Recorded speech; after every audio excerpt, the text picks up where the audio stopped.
pagi, selamat datang. Terima kasih, Pak. Kanwil dengan para bapak dan ibu sekalian. Senang sekali dikunjungi oleh bapak-bapak dan ibu sekalian. Waktu dialog Ramadan kita hanya ketemu ala kadarnya, Bapak. Betul, Pak. Sekarang kita bisa bertukar pikiran atau bertukar apalagi yang paling penting adalah perjumpaan. Mungkin baik kalau saya memperkenalkan sedikit mengenai Keuskupan Agung Jakarta dan Gereja Katolik pada umumnya. Di Indonesia ada Konferensi Wali Gereja Indonesia. Sejarahnya mulai tahun 1924. Sudah sangat lama. Namanya juga berganti-ganti. Sekarang namanya Konferensi Wali Gereja Indonesia. Sebelum itu adalah MAWI, Majelis Agung Wali Gereja Indonesia. Pergantian itu sebetulnya ingin mengungkapkan hakikat dari konferensi. Karena apa? Karena Konferensi Wali Gereja Indonesia tidak mempunyai wewenang apapun atas keuskupan-keuskupan. Jadi di Indonesia ini ada 37 keuskupan teritorial, dan yang tidak dikenal ada satu keuskupan khusus, yaitu keuskupan untuk umat Katolik di lingkungan TNI dan Polri. Oh, itu khusus ya untuk TNI Polri? Khusus. Oke. Iya. Kalau yang teritorial biasa ya, otonom dan masing-masing mempunyai tanggung jawab langsung ke Vatikan. Jadi laporannya tidak ke konferensi tapi langsung ke Vatikan. Sementara yang mungkin baik saya perkenalkan sedikit yaitu keuskupan untuk umat Katolik di lingkungan TNI dan Polri. Sejarahnya panjang, tentu mulai di Eropa, tetapi menarik sekali untuk Indonesia. Sekurang-kurangnya sejauh kami baca dari sejarah.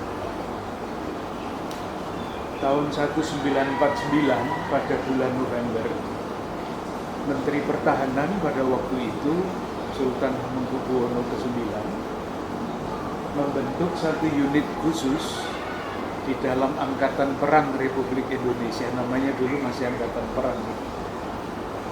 Karena masih perjuangan, masih sungguh-sungguh berperang, maka unit khusus itu memberikan inspirasi dan motivasi keimanan untuk tentara-tentara yang sedang berperang. Itu tahun 49 bulan November. Bulan Desember pada tahun yang sama, pimpinan Gereja Katolik di Vatikan mendirikan yang namanya keuskupan untuk umat Katolik di lingkungan Angkatan Perang Militer. Namanya keuskupan militer. Nah, itu kan sebetulnya suatu tindakan simbolik ya, untuk menunjukkan bahwa Vatikan, Gereja Katolik, mendukung perjuangan kemerdekaan Republik Indonesia. Itu sebetulnya maksudnya. Karena orang Katolik yang jadi tentara kan tidak banyak. Meskipun demikian dibuat suatu keuskupan khusus untuk memberikan semangat kepada tentara-tentara itu untuk berjuang.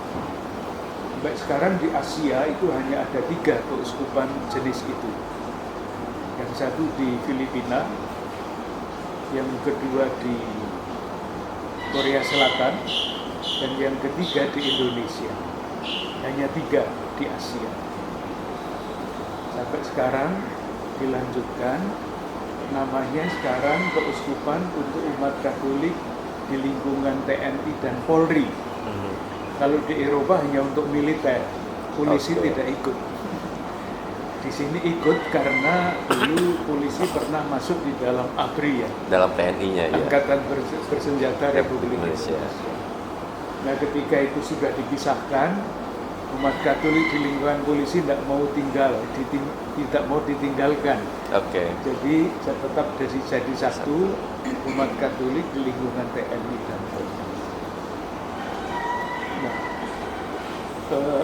tindakan simbolik seperti itu sangat jelas juga ketika pada tahun 47 sudah ada yang sekarang namanya Kedutaan Besar Vatikan untuk Indonesia dan sebaliknya. Jadi artinya simbolik. Itu mengenai keuskupan. Lalu karena Bapak Kakanwil adalah untuk DKI, saya bercerita sedikit tentang Keuskupan Agung Jakarta. Keuskupan Agung Jakarta itu sejarahnya sudah jauh lebih lama, mulai dari tahun 1807. Oh, Usianya sudah lama. 1807 ya? Iya, jadi sudah 200 tahun lebih.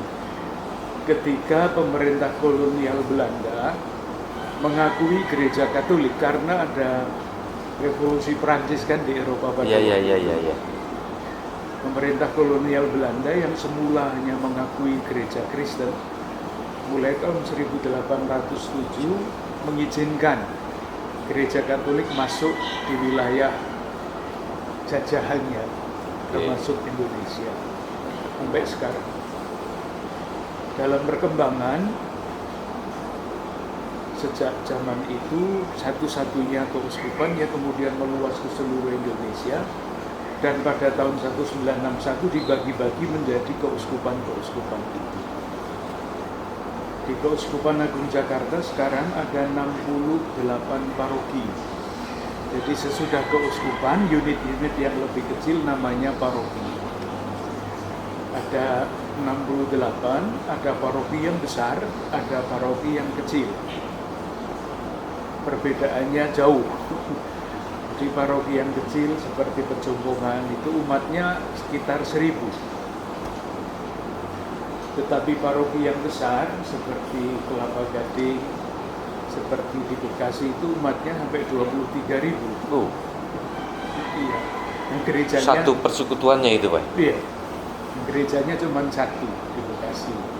Sudah mendapat izin yang baru tapi belum dibangun karena kemarin ada pandemi dan sebagainya.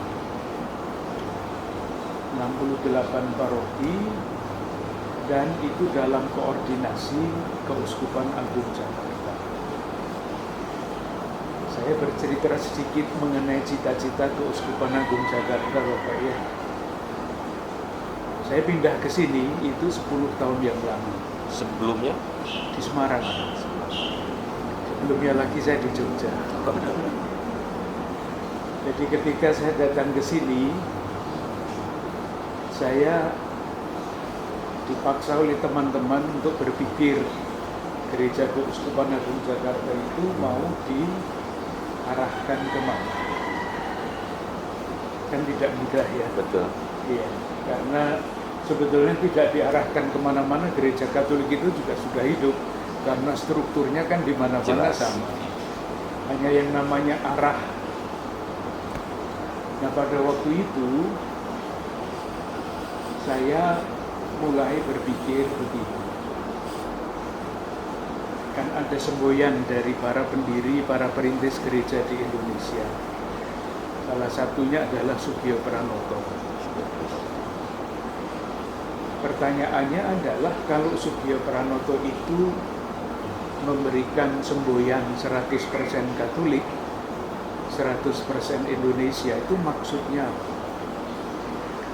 Kalau 100% Katolik kan kira-kira kami semua sudah tahu ya, ajarannya apa, ibadahnya apa, dan sebagainya. Tapi pertanyaannya adalah 100% Indonesia itu yang seperti apa? Maka saya mulai mempelajari ya sedikit-sedikit lah.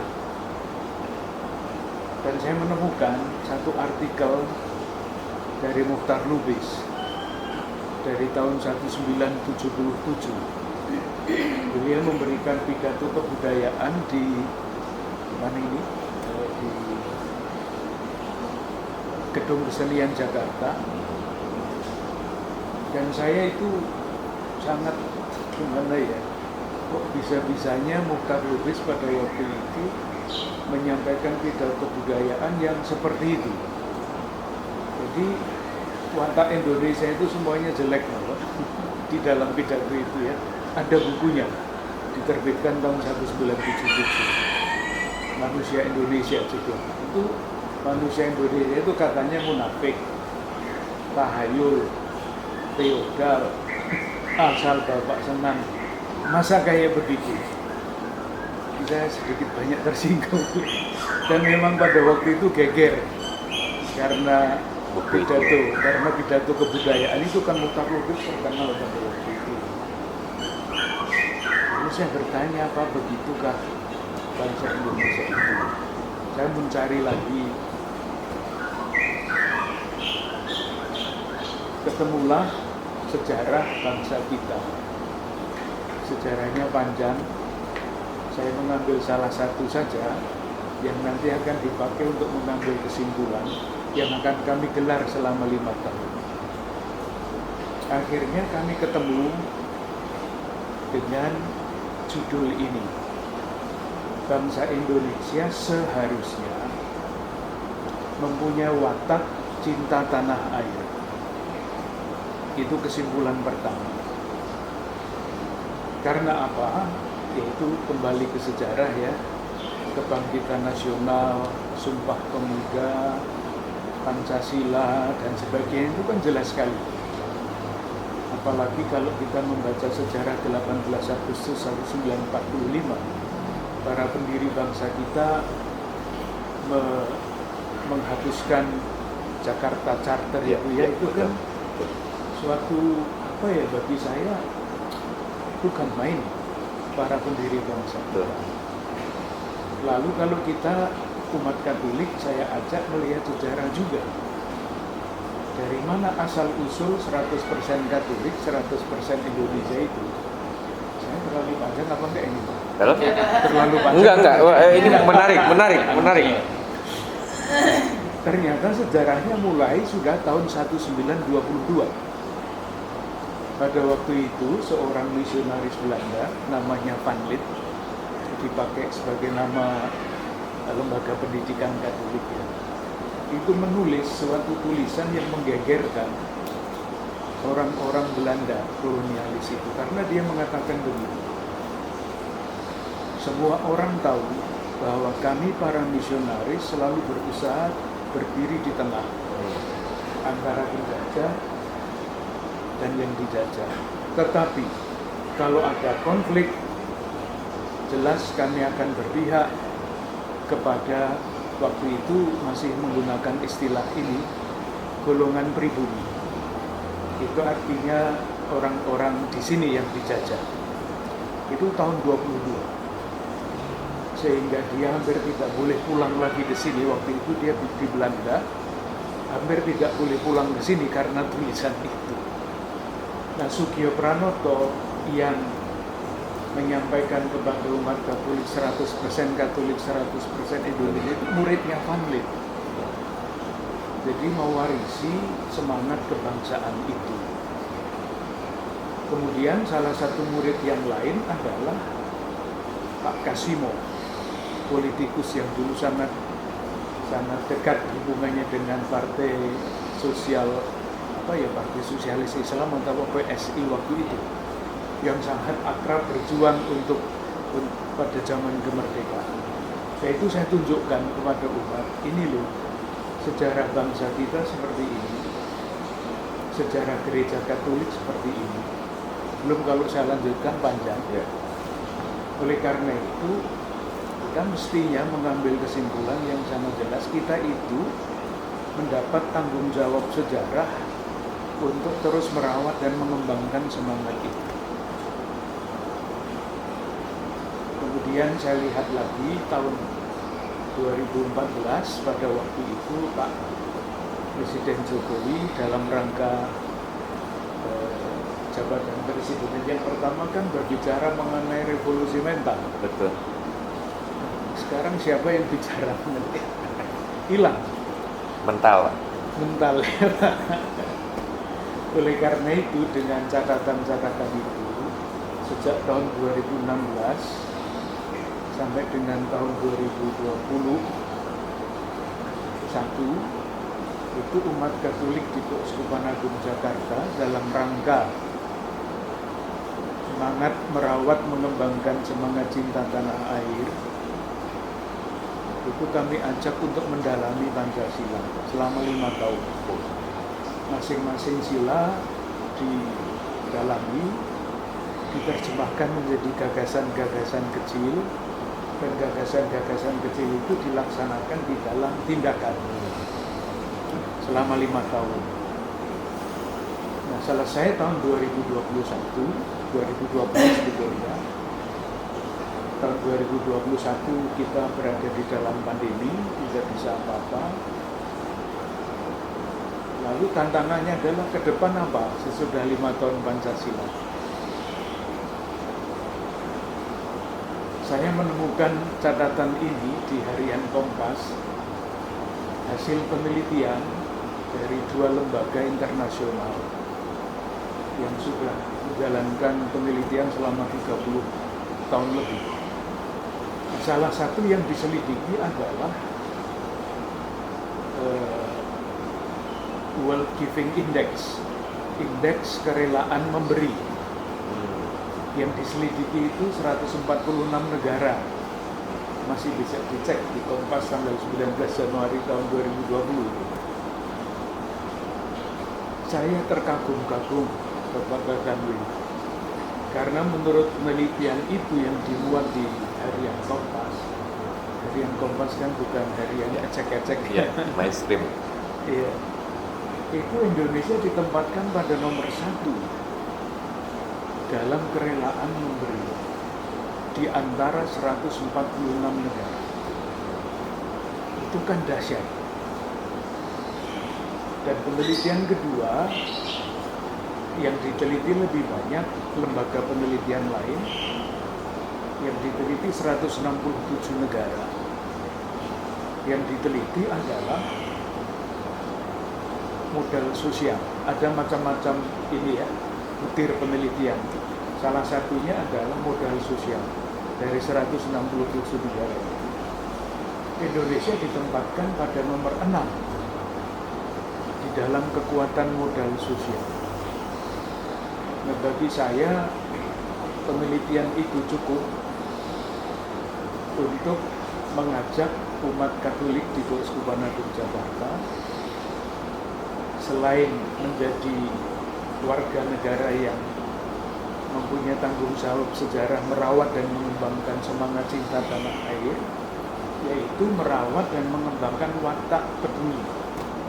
Jadi 2 penelitian itu bagi saya pribadi, kami bersama-sama merumuskan bangsa Indonesia itu mempunyai watak yang sungguh mulia, yaitu watak peduli. Meskipun setiap hari koran bicara tentang korupsi dan sebagainya, tetapi ini watak yang kalau tidak kita rawat dan kita tidak kembangkan akan hilang.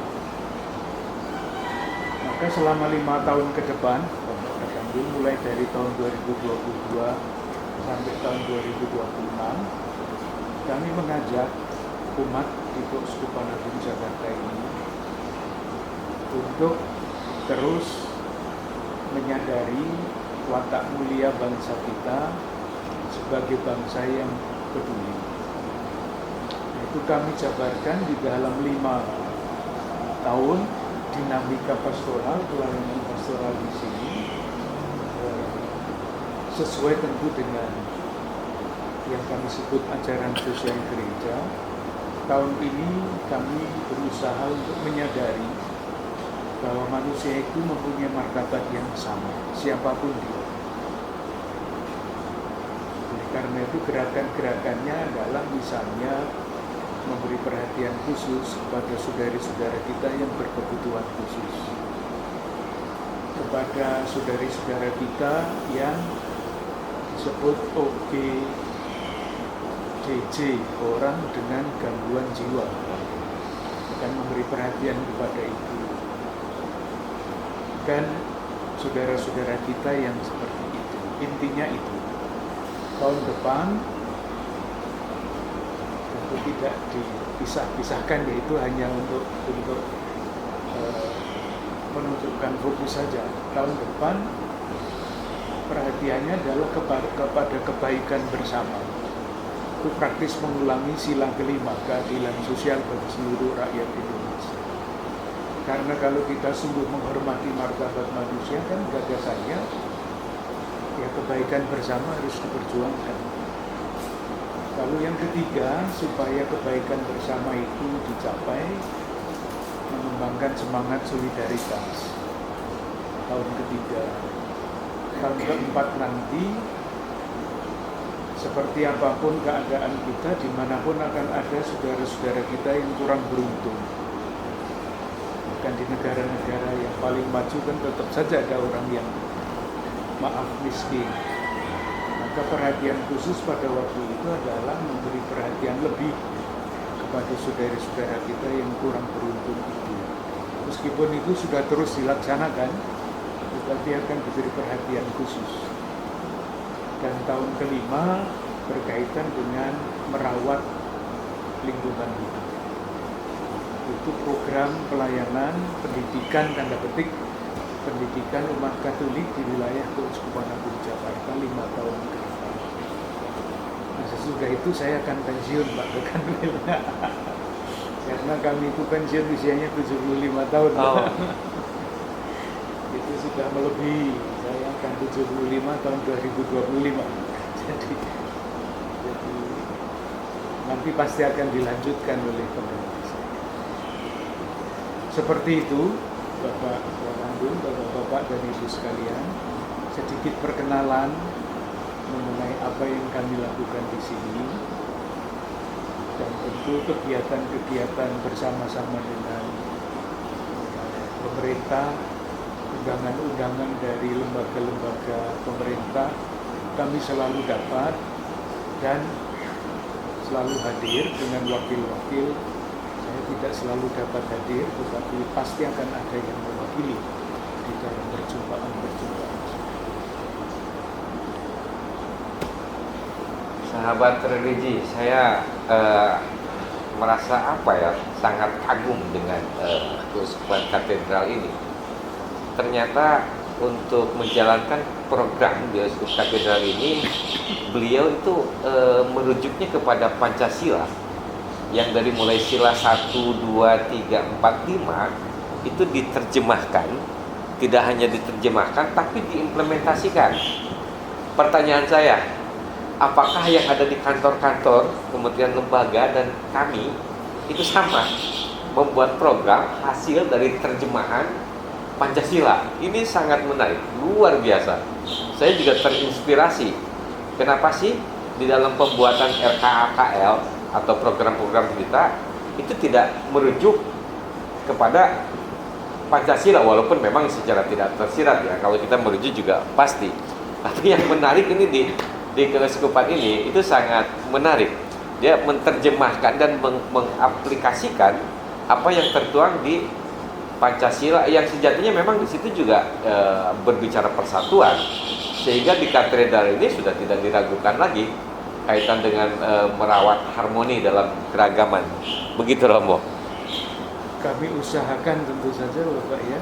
Jadi contoh-contoh kecil yang paling banyak tanggapannya itu pada tahun ketiga ketika kita bicara tentang persatuan Indonesia. Itu sangat berat, sangat menggairahkan. Oke. Kalau yang sila pertama kan mau Iya, mana tidak iya. gampang. Teologi lah. Tetapi yang ketiga itu tanggapannya sungguh dahsyat. Dan contoh-contoh kecil misalnya ya, berziarah ke Taman Makam Pahlawan. Pahlawan-pahlawan kita yang menciptakan negara kita kan. Lalu di lingkungan umat Katolik sendiri. 1-2 contoh Bapak ya. Umat Katolik itu kan suka berdoa dengan tasbih. Kami menyebutnya rosario. Sebelum tahun itu, yang namanya rosario tasbih itu warnanya ya coklat, hitam, putih. Nah, sejak saat itu warna tasbihnya merah putih. Dan itu bukan hanya di Keuskupan Agung Jakarta, Tapi bahkan Timor Leste itu minta dikirimi Timor Leste, negara lain. Dan sudah jutaan rosario seperti itu. Diproduk di sini Rosalia? Dibuat oleh umat sendiri. Oh. Kalau saya boleh nanti bisa membawakan contoh, saya mempunyai di kamar saya, dan di ruang itu ada ribuan rosario yang merah putih yang siap dibagikan kepada biasanya tentara dan polisi. Oh. Supaya mereka sungguh-sungguh Ini ya, stimulannya ya, Romo. Romo tadi ada yang menarik tadi, narasi yang dibangun oleh, kan Romo beranjak dari 100% Katolik, 100% Indonesia. Artinya itu sejatinya mungkin itu untuk bagaimana kita menggali kearifan lokal, bahwa agama pun sangat menghargai kearifan lokal. Mungkin ini juga ada persamaan juga dengan di NU mungkin, dengan dimaksud Islam Nusantara. Karena sejatinya Islam Nusantara pun ya beragama tetapi menghargai pula kearifan lokal keindonesiaannya yang memang menghargai keguyuban persatuan. Mungkin itu Romo ya. Ada beberapa contoh Bapak ambil ya, bahwa kekayaan lokal itu ingin dikembangkan juga, misalnya di dalam ibadah. Kalau melihat salah satu buku nyanyian yang kami pakai di dalam ibadah, memang 1-2 masih terjemahan dari bahasa Belanda, tetapi buku nyanyian itu sebetulnya adalah kompilasi dari lagu-lagu asli dari Batak, dari Flores, dari Dayak, dari mana-mana. Itu menjadi buku untuk ibadah, jadi menghargai budaya lokal. Dan disusun oleh satu tim yang memang datang ke tempat-tempat budaya itu dan mencoba untuk menggali kekayaan budaya. Itu salah satu contoh.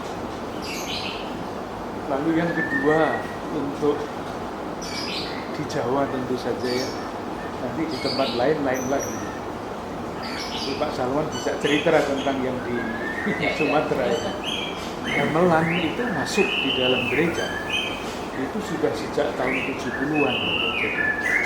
Jadi sesuai dengan apa yang dikatakan di dalam konsep Departemen Agama, moderasi beragama yang keempat itu, menghargai budaya lokal. Indikatornya. Ya, gamelan masuk di dalam gereja Katolik. Kalau di Batak saya kira alat-alat musik di sana juga masuk. Lalu wayang itu kan wayang yang kita kenal dengan dalang-dalang biasa itu ya. Tapi di dalam gereja Katolik ada yang namanya wayang wahyu. Oh.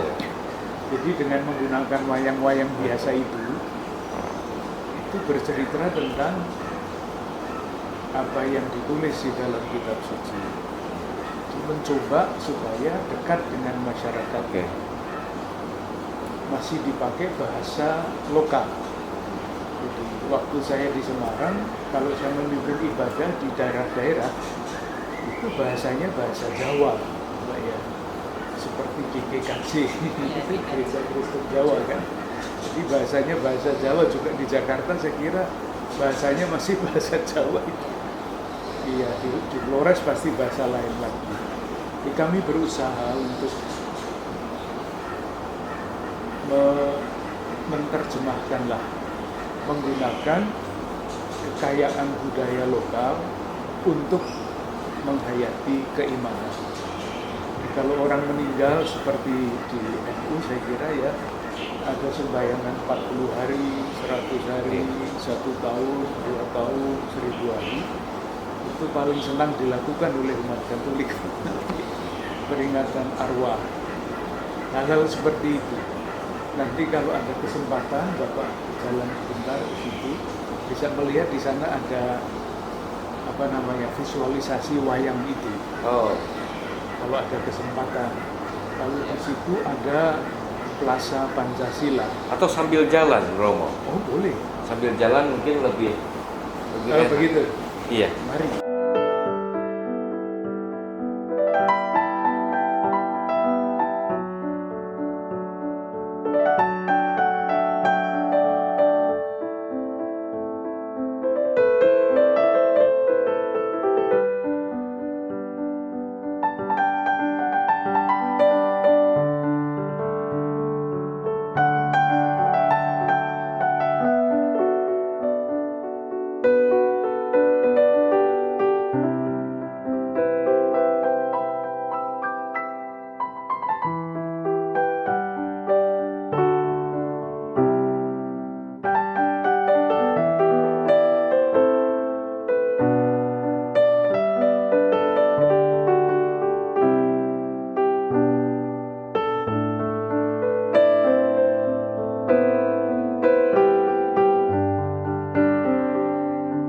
mau izin, mungkin ada yang mau disampaikan, Mas, mau disampaikan ke sahabat religi untuk tetap komitmen menjaga NKRI berbasis kepada implementasi Pancasila.